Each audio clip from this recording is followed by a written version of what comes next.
there's got to be something that's said about the whole cast-off thing, right? Because there's a lot of people that, like, that's the complaint. Oh, we keep taking everybody's cast-offs. We keep taking everybody's cast-offs. Well, at a certain point, like, number one, you're not committed to too many years and too much money, first of all.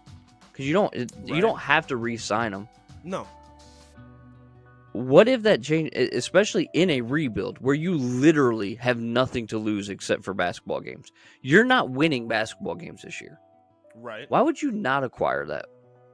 See what you have, and then move from there. Because here's the problem. Hold on, I wasn't finished. Okay. Because that's essentially what the Detroit Tigers are doing, right? To not shift sports completely, but the Tigers this offseason had a quiet offseason by a lot of fans' standards. But if you look at what their GM said he was going to do, he was going to acquire young talent and develop young talent. Which is exactly what he did, which made it look like he was acquiring a bunch of teams' cast-offs. Right. But now they have great organizational depth. Now they have the ability to develop those players. So now we're talking about the Pistons that have now two very young, lengthy centers that could develop into being a pretty formidable, like, twin tower situation if necessary. If they develop into that. If not, you've got Dern as your number one guy and Wiseman off the bench, and he could be productive off the bench maybe. I just don't see the negative in getting rid of an inefficient player. Yeah, I get the connection to Cade, and I get all that. And acquiring a young talent that was out, he was a puzzle piece without a puzzle in Golden State.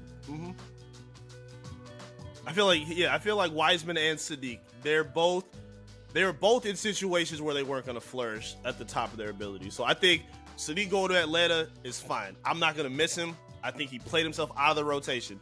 But my problem is this.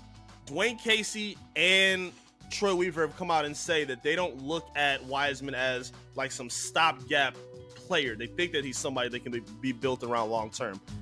If there's a question of the fit, because again, you're going to need somebody to shoot at that stretch four position. They need that. And if they're clogging space, that's going to be a problem as well. That could be troublesome. And I'm just curious to wonder, how patient are they going to be for another project type player like him, for a player that you didn't draft?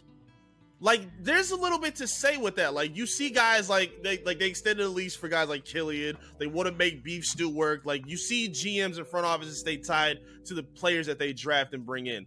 He's not that. He's a good player that has upside, but I worry about the length of his development timeline and how that's going to coincide with the winning that's needed for this team. Like that, I'm not sure how that lines up yet. I need to see it before I actually believe it.